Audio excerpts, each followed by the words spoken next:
네, 할렐루야. 1월 26일 수요일 짱목과 말씀 수다의 시간입니다. 벌써 1월 마지막 주를 가고 있는데 참 시간이 빠르네요. 그래도 우리가 주님 안에서 어쩌든 간에 평강을 누리시는 우리 지체들이 될 수 있게 되기를 바랍니다. 오늘 우리에게 주신 하나님 말씀은 창세기 9장 28절부터 10장 5절의 말씀인데요. 하나님 말씀을 보시겠습니다. 홍수 후에 노아가 350년을 살았고 그의 나이가 950세가 되어 죽었더라. 노아의 아들 셈과 함과 야벳의 족보는 이러하니라. 홍수 후에 그들이 아들들을 낳았으니 야벳의 아들은 고멜과 마곡과 마대와 야완과 두발과 메색과 디라스요. 고멜의 아들은 아스그나스와 리밧과 도갈마요. 야완의 아들은 엘리사와 달시스와 기띔과 도다님이라. 이들로부터 여러 나라 백성으로 나뉘어서 각기 언어와 종족과 나라대로 바닷가의 땅에 머물렀더라. 네, 오늘 보면 특별히 이 홍수 후에 노아가 350년이나 더 살게 됐고요. 그 나이가 950세가 되어서 죽었다, 이렇게 말씀을 하고 있습니다. 어떻게 보면 이 노아를 하나님이 바로 하늘나라로 데려가실 수 있을 텐데 참 오랜 기간 동안 이 땅에 살게 하셨다라고 하는 겁니다. 여러분, 왜 하나님은 어떤 사람은 일찍 데려가시고 어떤 사람은 오랫동안 이 땅에 살게 하셨을까? 그때 제가 수요기도 때, 아마 금요기도 때 말씀을 드린 걸로 알고 있는데, 사도 바울이 루스드라에서 돌에 맞아서 죽을 뻔했는데 하나님의 은혜로 살게 됩니다. 똑같이 돌을 맞았던 스데반 집사는 죽음을 당하게 돼요. 그랬을 때에 왜 하나님은 바울은 살리고 스데반은 죽였을까? 그때도 이제 말씀을 드렸지만 가장 중요한 이유는 그것은 아마도 하나님은 바울이 이 땅에서 해야 할 사명이 있다라고 생각했기 때문에 그래요. 그래서 그는 1차 선교여행 때 그런 일을 당했거든요. 그러면 이제 2차, 3차 선교여행을 통해서 복음이 흘러들일 것을 우리 주님은 알고 계셨기 때문에 그렇게 일단 정리를 하고 계시는 걸 볼 수가 있어요. 뭐 또 이 땅에서 끝날 때도 사명을 다하고 돌아가는 거죠. 그래서 바울이 디모데후서 4장 8절에 보면 내가 달려갈 길을 마치고 주 예수께 받은 사명을 다 지켰다 그랬더니 의의 면류관이 예비되었을 것이라고 하는 고백을 하게 됩니다. 즉 사명을 다했을 때 우리는 떠나게 되는 거예요. 각각의 사명을 다했을 때 하나님의 입장에서는 그렇게 우리를 붙잡아 주시는 건데, 노아도 이 땅에서 자그마치 350년을 더 살아서 그가 해야 할 일들을 하게 되는 것을 볼 수 있습니다. 그러면 우리는 노아를 통해서 뭘 추측할 수 있을까? 그때 그 후손들이 굉장히 많았겠죠. 350년을 살게 되면. 그래서 그 후손들의 이야기가 쭉 나오잖아요, 그 뒤에요. 그럼 그 후손들에게 노아가 할 일은 뭐였느냐? 그는 아마도 분명히 어떻게 자기들이 방주를 만들었고, 방주 때 비가 어느 정도 왔고, 그때 수많은 사람들이 어떻게 죽었고, 그리고 이 홍수가 창일했을 때 얼마나 두려움이 있었고, 당시에 또 이 비둘기를 보내는 과정 중에 얼마나 흥분이 됐고, 그리고 그것이 기쁨으로 하나님이 살려주신다라고 하는 무지개 언약을 통해서 얼마나 행복했는지 이 복음에 대한 그런 이야기들을 아마 충분히 했을 거라고 생각을 합니다. 그러니까 어떤 사람보다 더 많은 이야기를 그것을 하게 됐을 거예요. 그래서 아마 사명이 그에게 그러한 사명이 있었기 때문에 아마도 노아를 더 하나님께서 이 땅에 남기지 않으셨을까라고 보여지게 됩니다. 사명이 있어야지 살게 된다는 거예요. 사실은 사명이 없이 사는 삶은 너무 허무합니다. 여러분, 사명이 없어 하나님을 만난 사람이 하나님의 일을 할 것이 없이 만약에 산다면 그것처럼 슬프고 아픈 일이 없어요.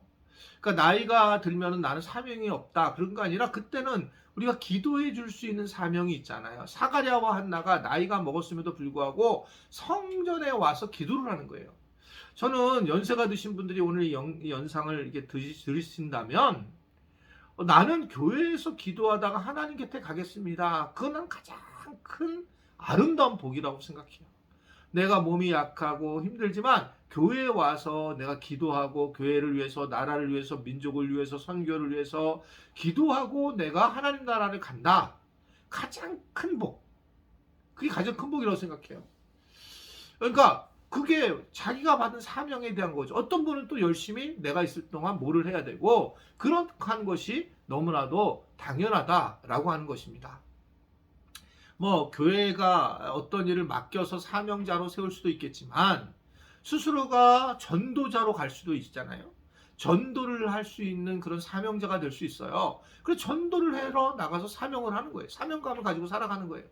얼마나 귀한지 모르겠습니다. 우리 교회도 뭐 전도팀이 있어서 이제 요 근처에 가서 계속 복음을 전하고, 그리고 그분들을 이렇게 모시고 오는 경우도 있잖아요. 있어요. 지금요. 그런 분들이. 그러니까 참 어떻게 생각하면 그런 분들은 스스로가 사명자가 되어가는 모습들을 보게 되는 것을 볼 수가 있습니다. 결국은 그래서 이 노아를 하나님께서 사명자로 세워주시는 것들을 이야기를 하고 있습니다. 그리고 오늘 그 뒤에 보게 되면 이제 셈과 함과 야벳의 족보에 대한 이야기를 쭉 나오고 있는 것이 오늘 본문의 내용이잖아요. 하나님은 그때 셈과 함과 야벳이 노아가 포도주를 먹고 잠이 들었을 때, 하체를 드러냈을 때에 함 자체가 그것을 잘못해서 함을 이제 저주하는 그런 모습을 우리는 보게 됩니다.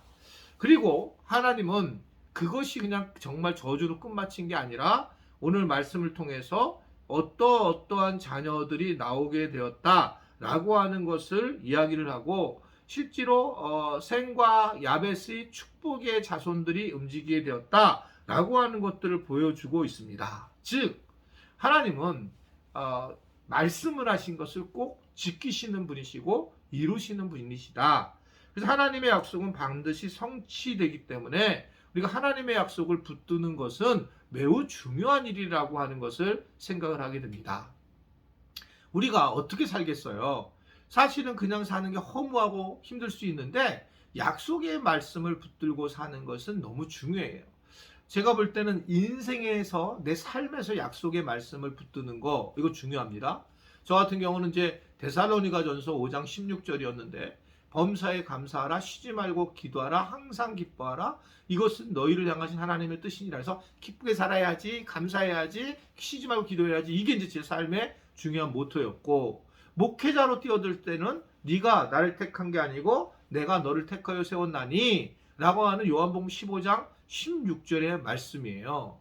그리고 이제 한 해 우리가 송구 영신 예배로 넘어갔을 때 주는 그 말씀도 내가 붙들고 사는 건 의미가 있다고 생각해요. 그 중에 이 말씀을 내가 붙들고 살아가는 것, 그것이 그래서 내가 올 한 해 내게 주신 말씀은 이거다.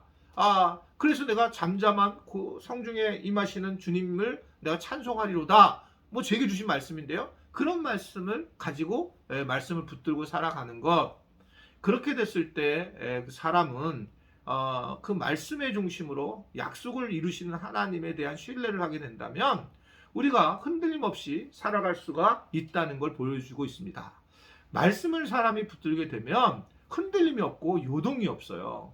그러니까 말씀이 없으면 자기 생각에 따라 막 판단하고 마구대하게 되는 그런 모습들을 보일 때가 얼마나 많은지 모릅니다. 말씀을 붙드십시오. 그래서 말씀 수다라고 하는 것을 우리가 함께 하는 것은 얼마나 귀한지 모르겠어요. 말씀 수다를 하는 동안 말씀을 붙드는 거. 하나님은 약속을 지키시는 분이시고 약속을 하시면 반드시 이루어 주시는 분이시다 라고 하는 것을 생각을 하고, 오늘 말씀처럼 사명을 완수하는 자들에게 하나님 이 땅에 장수의 삶을 허락하시는구나 라고 하는 것을 우리가 아멘하고 그렇게 살아가는 것이 우리가 바르게 살아간다라고 하는 것들을 오늘 우리에게 전해주고 있습니다. 아무쪼록 그런 말씀을 잘 이해하시고 오늘도 승리하는, 그래서 말씀을 통해서 승리자로 살아가는 은혜들이 곳곳에 있기를 주님의 이름으로 축원해 드립니다. 하나님 아버지, 오늘도 우리가 말씀 수다를 통해서 하나님께서 사명에 대한 말씀과 또 우리가 약속의 성취에 대한 말씀을 허락하심을 감사합니다. 무엇인가 내 사명이 어떤 것인가를 생각하며 주변의 많은 부분들에서 그 사명을 이루어 나가도록 도와주시고, 또 약속을 주님이 시키시는 것을 기억하고 흔들리지 말고 말씀을 붙잡고 살아가는 우리 지체들이 되도록 도와주옵소서. 예수님의 이름으로 기도드리옵나이다. 아멘.